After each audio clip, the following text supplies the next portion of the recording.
Hi class, welcome to chapter 12. Chapter 12 is the probability chapter. We're going to start in general with just the nature of probability, which is just going to be a brief overview of the uses of probability. Probability is used in a lot of different areas. Often you can find it used in finance, medicine, insurance. They use it in elections, manufacturing, educational tests, genetics, weather, investments, opinion polls, science, and just games of chance, such as gambling if you go to Vegas. So you're going to find probability everywhere. So it's one of these topics that's actually quite applicable to your real life. There's a couple words that you need to become familiar with. The first one is the word experiment. An experiment is a controlled operation that will yield a set of results. So the possible results of the experiment are called its outcomes, and then an event is a sub-collection of the outcomes of the experiment. So say, for example, I was doing an experiment about flipping a coin. Okay, there's two possible outcomes in that situation. You could get a heads or you could get a tails if you flip a coin. So if I talk about the outcomes, in this situation there's two outcomes. The event is what happens when I want a desired category. So say, for example, I want to call tails. The event in that situation would be the tails. There's two different types of probability. There is empirical probability. It is the relative frequency of occurrences of an event, and it's determined by an actual observation of an experiment. So the way I keep them straight is when I see the E in empirical, I think about the E in experimental. So essentially, if they ask you to calculate an empirical probability, then you actually need to run an experiment, collect data from the experiment, and use that to calculate your probability. Theoretical probability is determined through a study of possible outcomes that can occur. So theoretical is based on theory. So theoretically, what's the probability that when I flip a coin, a tail pops up? Well, there's one tail out of two possible outcomes. So theoretically, 50% of the time, I should get tails. But if I actually ran an experiment, that may not be the case. Empirical probability, it has a formula. The empirical probability of an event can be found determined by the following formula. So if they ever want you to calculate probability of event, they'll put P with E in parentheses. So the way you would read that is the probability of event E. The probability of event E is found by taking the number of times event E has occurred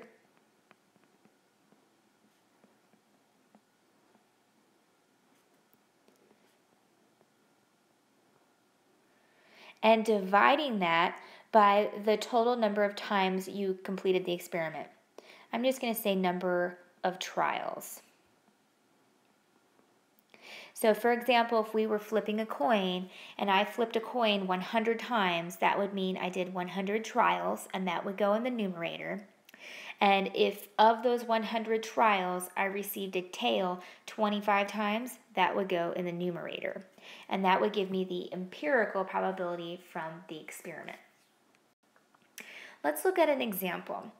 In 100 tosses of a fair coin, 44 landed heads up. Determine the empirical probability of the coin landing heads up.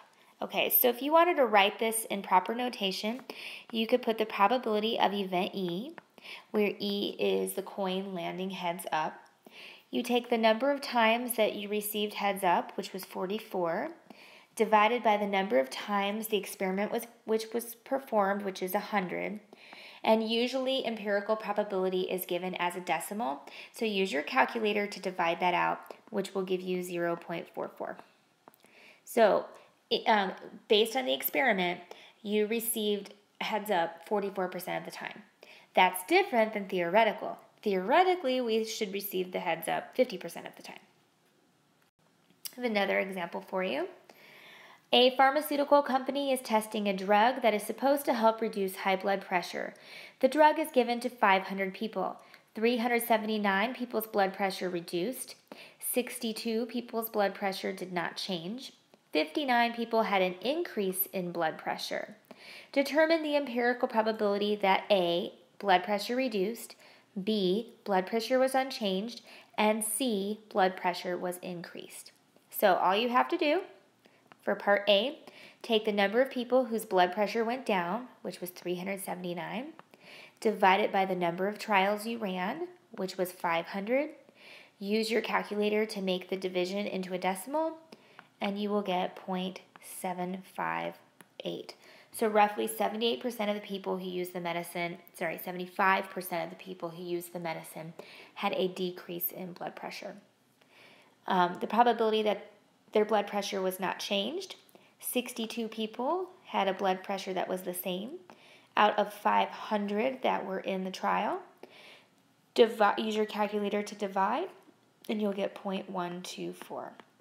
So roughly 12% of the population had no change in blood pressure.